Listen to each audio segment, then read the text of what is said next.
क्या आपने कभी सोचा है कि नाग पंचमी का ये पर्व आखिर क्यों मनाया जाता है? क्यों इस दिन नागों की पूजा की जाती है और क्या है इसके पीछे छिपा प्राचीन रहस्य? ऐसा कहा जाता है कि नाग पंचमी की शुरुआत कोई साधारण घटना नहीं थी। ये पर्व जुड़ा है सीधे महाभारत काल से। वो काल जब धर्म और अधर्म की भीषण टक्कर हो रही थी, जब पाप की आग में एक पूरा वंश भस्म होने जा रहा था। उसी समय जन्मी एक ऐसी कथा जो आज भी हमारे जीवन को सर्प भय, पाप और दुखों से मुक्त करने की शक्ति रखती है। स्वयं भगवान महादेव ने कहा है, जो भी व्यक्ति नाग पंचमी के दिन इस पुण्य कथा का श्रवण करता है, उसके असंख्य दुखों का अंत होता है और उसके परिवार के किसी भी सदस्य को कभी सर्पदंश नहीं होता। ये कोई साधारण आशीर्वाद नहीं, ये उस दिव्य कथा की शक्ति है जो पीढ़ियों से चली आ रही है। तो आइए मैं आपको लेकर चलता हूं उस कालखंड में। प्राचीन काल की बात है। महाभारत के युद्ध के बाद पांडव वंश में राजा परीक्षित हस्तिनापुर के सिंहासन पर विराजमान हुए। राजा परीक्षित महान धनुर्धर अर्जुन के पौत्र और अभिमन्यु के पुत्र थे। वे एक धर्मपरायण और प्रजावत्सल शासक थे। आगे चलकर उन्हीं राजा परीक्षित की कथा नाग पंचमी पर्व की पौराणिक आधार बनी। एक दिन राजा परीक्षित आखेट के लिए वन में गए। दोपहर की गर्मी में प्यास से व्याकुल राजा को घूमते घूमते एक आश्रम दिखाई दिया। वहां तपस्वी ऋषि शमीक ध्यान मग्न होकर मौन साधना में लीन थे। राजा ने समीप जाकर विनम्रता से उन्हें प्रणाम किया और पानी की याचना की, पर ऋषि अपनी समाधि में इतने तल्लीन थे कि उन्होंने राजा की बात का कोई उत्तर नहीं दिया। परीक्षित ने कुछ देर प्रतीक्षा की और बार बार आग्रह किया, किंतु ऋषि शमीक ने आंखें नहीं खोली। यह देखकर राजा को लगा कि ऋषि उसका अनादर कर रहे हैं। लगातार उपेक्षित होने पर राजा परीक्षित को क्रोध आ गया। गुस्से में चारों ओर नजर घुमाते हुए उनकी दृष्टि एक मृत सर्प पर पड़ी। आवेश में आकर परीक्षित ने वो मरा हुआ सांप उठाया और अपमान स्वरूप ऋषि शमीक के कंधे पर डाल दिया। इसके बाद भी ऋषि ने कोई प्रतिक्रिया नहीं दी और पूर्ववत ध्यान में लीन रहे। राजा थोड़ी देर वहां रुके, फिर गुस्से में तमतमाए हुए महल लौट आए। जल्द ही उनका क्रोध शांत हुआ और उन्हें अपने किए पर पछतावा होने लगा। उसी आश्रम में एक शिष्य ने अपने गुरु शामीक के गले में मरा सर्प लटका देखा। यह दृश्य देखकर वो अत्यंत क्रोधित हो गया और पास ही दूसरे स्थान पर तपस्या कर रहे ऋषि शामीक के पुत्र श्रृंगी के पास दौड़ गया। शिष्य ने ऋषिपुत्र श्रृंगी को सारी घटना बताई। राजा परीक्षित ने आपके पिता के साथ ऐसा घोर अपमान किया है। श्रृंगी मुनि ये सुनते ही आग बबूला हो गए। युवा श्रृंगी स्वयं तपस्वी और तेजस्वी थे, पर स्वभाव से अत्यंत क्रोधी भी थे। अपने पिता का अपमान सुनकर उनका क्रोध 7वें आसमान पर जा पहुंचा। तिल मिलाकर उन्होंने हाथ में जल लेकर राजा परीक्षित को भयंकर श्राप दे डाला। श्रृंगी ने क्रुद्ध स्वर में घोषणा की, जिस दुष्ट राजा ने मेरे तपस्वी पिता का अनादर किया है, वह ठीक 7वें दिन तक्षक नाम के नाग द्वारा डसा जाएगा और उस नाग के विष से उसकी मृत्यु निश्चित है। कुछ समय बाद ऋषि शमीक अपने ध्यान से जागे। उनके गले में मृत सांप देखकर वे विषाद में डूब गए। आश्रम के शिष्य ने उन्हें सारी घटना और श्रृंगी द्वारा दिए गए शाप के बारे में बताया। यह सुनकर ऋषि शमीक चिंतित हो उठे। उन्होंने व्यथित होकर पुत्र श्रृंगी से कहा, वत्स, क्रोध में आकर तुमने बहुत कठोर श्राप दे दिया। राजा परीक्षित ने भूल अवश्य की, पर वे मूलतः धर्मात्मा राजा हैं। तुम्हारे श्राप से एक धर्मपरायण राजा का जीवन समाप्त हो जाएगा। ऋषि शमीक अपने पुत्र की इतनी तीव्र प्रतिक्रिया से दुखी थे, क्योंकि परीक्षित मूलतः बुरे राजा नहीं थे, किंतु अब श्राप तो दिया जा चुका था, उसे बदला नहीं जा सकता था। ऋषि शमीक ने तुरंत अपने एक शिष्य को राज दरबार भेजा ताकि राजा परीक्षित को इस श्राप की सूचना मिल सके। शिष्य ने महल पहुंचकर बताया कि 7 दिनों बाद महाराज को तक्षक नाग डसने वाला है। जब राजा परीक्षित को पता चला कि ऋषि पुत्र श्रृंगी ने उन्हें तक्षक नाग द्वारा मृत्यु का श्राप दे दिया है, तो वे स्तब्ध रह गए, मानो उनके पैरों तले जमीन निकल गई हो।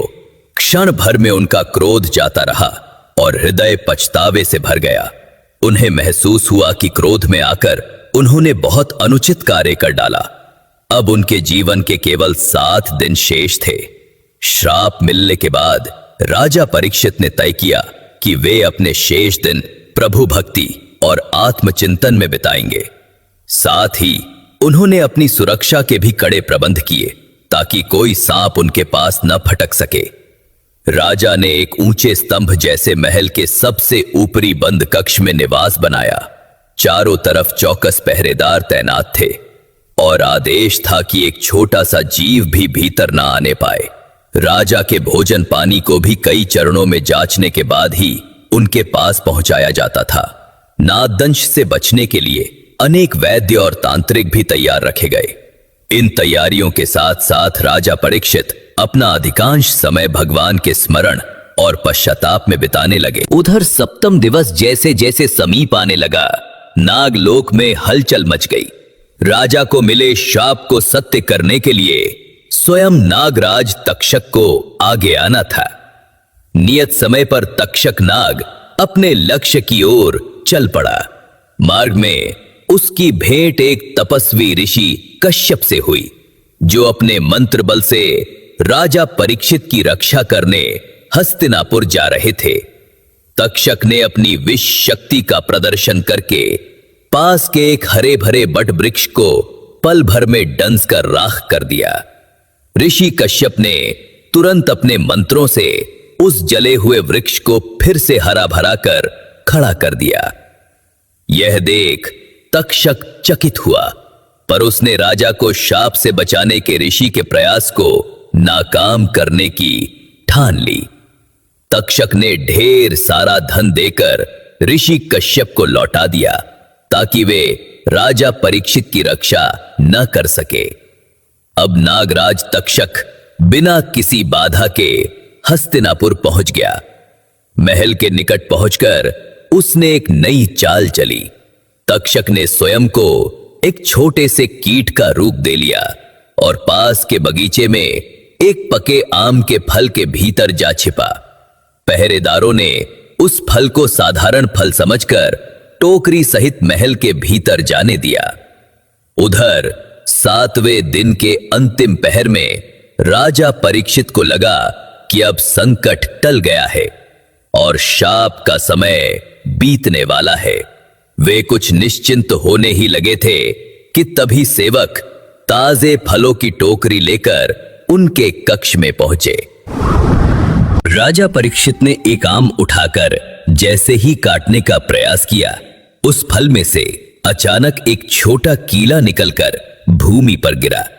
पल भर में वो कीड़ा एक भयंकर विशाल सर्प में बदलने लगा। देखते ही देखते नागराज तक्षक अपनी पूरी क्रोधपूर्ण भयावहता के साथ राजा के सामने प्रकट हो गया। राजा परीक्षित ये भयावह दृश्य देखकर समझ गए कि ऋषि का शाप अटल था। उन्होंने हतप्रभ होकर परमात्मा का नाम लिया और अपने अंत को निकट देखा। अगले ही क्षण तक्षक बिजली जैसी तेजी से लपका और उसने राजा परीक्षित को डस लिया। जहर का असर तुरंत फैल गया। राजा परीक्षित तक्षक के दंश से तड़पने लगे और कुछ ही क्षणों में उनका जीवन अंत हो गया। महल में हाहाकार मच गया।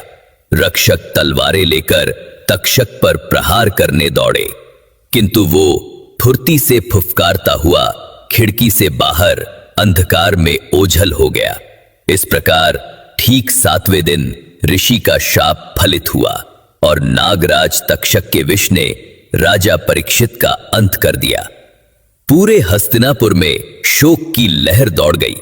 प्रजा अपने प्रिय राजा की ऐसी दुखद मृत्यु से स्तब्ध और भयभीत थी। राजा परीक्षित अपने पीछे एक पुत्र छोड़ गए थे, राजकुमार जन्मजय। पिता की मृत्यु के बाद नवयुवक जन्मजय का राज्याभिषेक किया गया। वो अपने पिता की दुखद मृत्यु से अंदर तक मर्माहत था। अपने पिता की चिता के सामने ही उन्होंने क्रोध और शोक में प्रतिज्ञा ली, मैं नाग जाति का समूल नाश करके ही पिताजी का बदला पूरा करूंगा। उनकी आंखों में क्रोध के आंसू जल रहे थे। राजा बनते ही जन्मजय के मन में प्रतिशोध की ज्वाला धनकने लगी। राज दरबार में जन्मजय ने अपने गुरुओं और ब्राह्मण मंत्रियों से परामर्श किया कि नागों को समाप्त करने के लिए क्या किया जाए। तब अनुभवी पुरोहितों ने सुझाव दिया कि एक विशाल सर्प यज्ञ किया जाए, जिसमें मंत्र बल से सभी नाग बलपूर्वक अग्नि में खींचे चले आएंगे और भस्म हो जाएंगे। यह सुनकर राजा जन्मजय ने अपने पिता के हत्यारे नागों से बदला लेने के लिए तुरंत महायज्ञ के आयोजन का आदेश दे दिया। देश भर से श्रेष्ठ वेद पाठी ब्राह्मणों को इस यज्ञ में आमंत्रित किया गया। राजधानी के बाहर एक विराट यज्ञ मंडप बनाया गया, जिसके मध्य में एक बड़ा हवन कुंड स्थापित हुआ। उसमें प्रचंड अग्नि प्रज्वलित की गई। राजा जन्मजय स्वयं वेदी पर बैठे और आहुति देने लगे। चारों ओर वेद मंत्रों का उच्चारण गूंज उठा। मंत्रों की शक्ति से चमत्कारिक घटनाएं घटने लगी। यज्ञ कुंड की आग में मानो अदृश्य चुंबकीय आकर्षण उत्पन्न हो गया। दूर जंगलों, बिलों और धरती के कोने कोने से सर्प उस अग्निकुंड की ओर खिंचकर उड़ने लगे। देखते ही देखते सैकड़ों नाग आकाश और भूमि दोनों मार्गों से हवन कुंड की लपटों में गिरते ही भस्म होते गए। यज्ञ की अग्नि तेज से तेजतर होती गई और असंख्य सर्पों के जलने से उठता काला धुआं आकाश में छा गया। नागों के जलने से उनकी दर्दनाक फुफकार और तड़प की चीख जैसी ध्वनियां यज्ञ स्थल पर गूंज उठी, जिन्हें सुनकर वहां उपस्थित लोगों के रोंगटे खड़े हो गए। इस महायज्ञ से संपूर्ण नागवंश विनाश के कगार पर आ पहुंचा। अनगिनत छोटे बड़े सांप जलकर भस्म हो गए। राजा जन्मजय ये भयावह दृश्य देखकर भीतर ही भीतर संतोष अनुभव कर रहे थे कि उनके शत्रुओं का अंत हो रहा है। प्रतिशोध की अग्नि में उनका हृदय कठोर बना रहा और आहुति लगातार जारी रही। उधर इतने नागों के नष्ट हो जाने पर भी नागराज तक्षक अब तक यज्ञ कुंड में नहीं आया था। जैसे जैसे उसे अपनी जाति के सर्वनाश का आभास हुआ, तक्षक को अपने प्राणों का भय सताने लगा। अंततः स्वयं को बचाने के लिए वो देवताओं के राजा इंद्र की शरण लेने आ पहुंचा। तक्षक सीधा स्वर्गलोक में इंद्रदेव के महल पहुंचा और पूरी विपत्ति कह सुनाई। इंद्रदेव पहले तो हैरान हुए कि मानवों के यज्ञ में ऐसी शक्ति कैसे, पर जल्द ही उन्होंने तक्षक को आश्वासन दिया और अपने सिंहासन के पाए से लिपटकर छिप जाने को कहा। भयभीत तक्षक इंद्र के सिंहासन से लिपटकर छाया में छिप गया। इंद्र ने घोषणा की, जब तक नागराज तक्षक मेरी शरण में है, कोई उसका बाल भी बांका नहीं कर सकता। मैं देखता हूं कौन सी शक्ति उसे यहां से खींच सकती है। इधर यज्ञशाला में आहुतियां लगातार जारी थी। तभी यज्ञ करवाने वाले ऋषियों में से एक ने राजा जन्मजयी को सूचना दी, महाराज, यज्ञ में असंख्य नाग भस्म हो चुके हैं, किंतु नागराज तक्षक अब तक नहीं आया। यह सुनकर जन्मजयी का क्रोध भड़क उठा। उन्होंने वेदी पर मंत्र पढ़ रहे ब्राह्मणों को आदेश दिया, अपनी पूरी शक्ति लगा दो। तक्षक चाहे जहां छिपा हो, उसे इस हवन कुंड की आग में खींच लाओ। एक भी सांप जीवित नहीं बचना चाहिए। तब ब्राह्मणों ने और जोर से तपोमंत्रों का जाप शुरू किया। उनके मंत्रों का प्रभाव बढ़ते ही स्वर्गलोक में इंद्रदेव का सिंहासन हिलने लगा। नागराज तक्षक जो उस पर लिपटा था सहित स्वयं इंद्रदेव उस अदृश्य बल द्वारा आसमान से नीचे यज्ञ अग्नि की ओर खींचने लगे। इंद्र ने स्वयं को तक्षक समेत तेजी से नीचे गिरते पाया तो घबरा उठे। उन्होंने तक्षक को पकड़ा, लेकिन वे दोनों धीरे धीरे पृथ्वी की ओर खींचे चले जा रहे थे। वासुकी नागराज ने भी इंद्र सहित देवताओं से प्रार्थना की कि वे नागवंश की रक्षा करें। इधर समस्त देवता संकट में पड़ गए और इस महाविनाशक यज्ञ को रोकने का उपाय खोजने लगे। देवताओं ने विचार किया कि इस विनाशकारी यज्ञ को रोकने का उपाय केवल एक बुद्धिमान तपस्वी ही कर सकता है। उन्होंने युवा आस्तिक मुनि से विनती की कि वह पृथ्वी पर जाकर सर्प यज्ञ रुकवाए। आस्तिक मुनि एक विवेकशील एवं तेजस्वी ब्राह्मण थे, जिनकी माता नागराज वासुकी की बहन एक नाग कन्या थी और पिता एक तपस्वी ऋषि थे। इसलिए आस्तिक को नागों पर आने वाले संकट का भान था और राजा को समझाने के लिए आवश्यक ज्ञान व विनम्रता भी। आस्तिक मुनि देवताओं का आग्रह स्वीकार कर यज्ञ मंडप के द्वार पर आ पहुंचे। पहरेदारों ने अचानक आए इस अपरिचित ब्राह्मण युवक को रोकने का प्रयास किया, किंतु आस्तिक के शांत तेज से प्रभावित होकर अंततः उन्हें सभा में प्रवेश की अनुमति मिल गई। यज्ञशाला के भीतर उस समय हवन कुंड की लपटें ऊंची उठ रही थी और वेद मंत्रों का घोर उच्चारण गूंज रहा था। ऐसे में किसी बाहरी की आवाज सुनाई देना असामान्य था। तभी आस्तिक ने ऊंचे स्वर में राजा जन्मजय को प्रणाम करके कहा, महाराज, मुझे आपके महान सर्पयज्ञ के दर्शन की इच्छा थी, इसलिए दूर से यहां उपस्थित हुआ हूं। एक अपरिचित युवा ब्राह्मण की आवाज सुनकर राजा जन्मजय और सभी पुरोहित चकित होकर उसकी ओर देखने लगे। यज्ञ में विघ्न पड़ता देख कुछ ऋषि क्रोधित भी हुए। राजा ने गंभीर स्वर में पूछा, हे ब्राह्मण कुमार, आप कौन हैं और इस यज्ञ में आपका क्या कार्य है? आस्तिक ने हाथ जोड़कर विनम्रता से उत्तर दिया, राजन, मैं एक तुच्छ ब्राह्मण हूं जो ज्ञान की खोज में स्थान स्थान पर भ्रमण करता है। मैंने आपके महायज्ञ की महिमा सुनी तो खुद को यहां आने से रोक नहीं सका। कृपा करके मेरे आने को क्षमा करें और अपना आशीर्वाद दें। राजा जन्मजय ने आस्तिक की मधुर वाणी और विद्वत्ता से प्रसन्न होकर कहा, कुमार, आपका स्वागत है। आप जैसे विद्वान का हमारे यज्ञ में आगमन शुभ माना जाएगा। बोलिए, मैं आपके लिए क्या कर सकता हूं? आस्तिक ने अवसर पाकर निवेदन किया, महाराज, यदि आप मुझ पर प्रसन्न हैं तो मुझे एक वरदान दें। जन्मजय ने उदारता से सहमति देते हुए कहा, निश्चय ही मांगो ब्राह्मण देव। तब आस्तिक मुनि ने विनीत स्वर में प्रार्थना की, राजन, कृपा करके ये सर्प यज्ञ यहीं समाप्त कर दीजिए। बस यही वरदान मुझे दीजिए। यह सुनते ही राजा जन्मजय सहित पूरी सभा स्तब्ध रह गई। कुछ क्षण के लिए किसी के मुख से शब्द नहीं निकला। राजा को स्वयं अपने कानों पर विश्वास नहीं हुआ।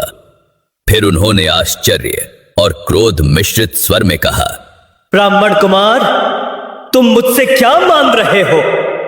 मेरे पिता की हत्या करने वाले नागों के संहार के लिए ही तो मैं ये यज्ञ कर रहा हूं। तुम्हें जो भी धन, गौ, भूमि या विद्या चाहिए वो मांग लो, परंतु यज्ञ रोकने को मत कहो। आस्तिक ने शांत किंतु दृढ़ स्वर में उत्तर दिया, महाराज, मुझे आपकी धन संपदा में कोई रुचि नहीं। मैं तो समाज के कल्याण हेतु ये वरदान मांग रहा हूं। नाग भी ब्रह्मा की सृष्टि का अभिन्न हिस्सा है। प्रतिशोध की आग में समस्त नागवंश का सर्वनाश करना उचित नहीं है।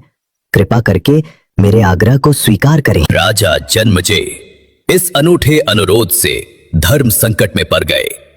एक ओर पिता की मृत्यु का प्रतिशोध था, तो दूसरी ओर एक ब्राह्मण को दिया हुआ वचन।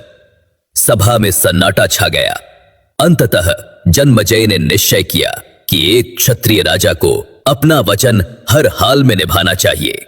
उन्होंने भारी मन से घोषणा की कि आस्तिक मुनि की मांग के अनुरूप सर्प यज्ञ यहीं पर समाप्त किया जाता है।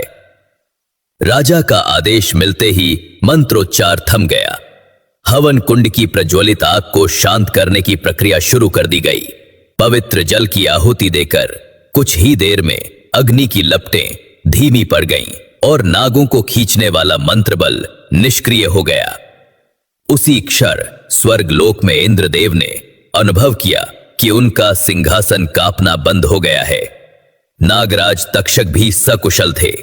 तक्षक ने चैन की सांस ली और मन ही मन आस्तिक मुनि को धन्यवाद दिया, जिसने उसकी प्राण रक्षा की। यज्ञ रुकते ही यज्ञशाला में उपस्थित लोगों को समझ आ गया कि क्या हुआ है। राजा जन्मजय के इस निर्णय से कुछ क्रोधी पुरोहित क्षुब्ध थे कि नागों का संहार अधूरा रह गया, पर अधिकांश जन आस्तिक मुनि की जय जयकार करने लगे। नागवंश का समूल नाश रुक जाने से प्रजा ने राहत की सांस ली। जन्मजय ने आस्तिक मुनि को हृदय से धन्यवाद दिया और सम्मान पूर्वक अनेक भेंट देकर विदा किया। चलते समय राजा ने हाथ जोड़कर विनम्रता से कहा, मुनिवर, आपने सही समय पर आकर मुझे अधर्म करने से रोका है। क्रोध में मैं बहुत बड़ा पाप कर बैठता, वो आपने टाल दिया। मैं जीवन भर आपका ऋणी रहूंगा। आस्तिक मुनि ने राजा को आशीर्वाद देते हुए उत्तर दिया, हे राजन, क्षमा और दया को धारण करना ही सच्चा वीरत्व है। ईश्वर आपको यश और कीर्ति देंगे। यह सुनकर राजा जन्मजय ने भी नागवंश के प्रति अपना वैर भाव उसी क्षण त्याग दिया। इस प्रकार आस्तिक मुनि की करुणा और बुद्धिमत्ता से नागवंश विनाश से बच गया और मनुष्यों व सर्पों के बीच फिर से शांति स्थापित हुई। ये घटना श्रावण मास के शुक्ल पक्ष की पंचमी तिथि को घटी थी। कहा जाता है कि उसी दिन से नागों की रक्षा के उपलक्ष्य में हर वर्ष श्रावण शुक्ल पंचमी को नाग पंचमी का पर्व मनाया जाने लगा। इस दिन लोग नाग देवता की पूजा कर दूध, लड्डू, फूल आदि अर्पित करते हैं और उनसे रक्षा का आशीर्वाद मांगते हैं। कई क्षेत्रों में नाग पंचमी के अवसर पर भूमि को खोदने से भी परहेज किया जाता है, ताकि जमीन में रहने वाले सर्पों को कोई हानि न पहुंचे। पृथ्वी पर मनुष्य और नागों के बीच सौहार्द बना रहे, इसी कामना से ये पर्व मनाया जाता है। भगवान शिव के गले में नाग विराजते हैं, इसलिए नागों को देवताओं का आभूषण माना जाता है और नाग पंचमी पर उनकी पूजा को शिव की कृपा प्राप्त करने का शुभ अवसर माना जाता है। नाग पंचमी की इस पुराण प्रसिद्ध कथा से हमें सीख मिलती है कि क्रोध और प्रतिशोध में लिए गए निर्णय महान विनाश ला सकते हैं, जबकि क्षमा, दया और सद्भाव से बड़ा अनर्थ टाला जा सकता है। आस्तिक मुनि के धैर्य और करुणा ने विनाश को रोककर शांति स्थापित की। आज भी नाग पंचमी के दिन नागों का पूजन कर मानव उनके प्रति कृतज्ञता और सह अस्तित्व का संदेश देता है।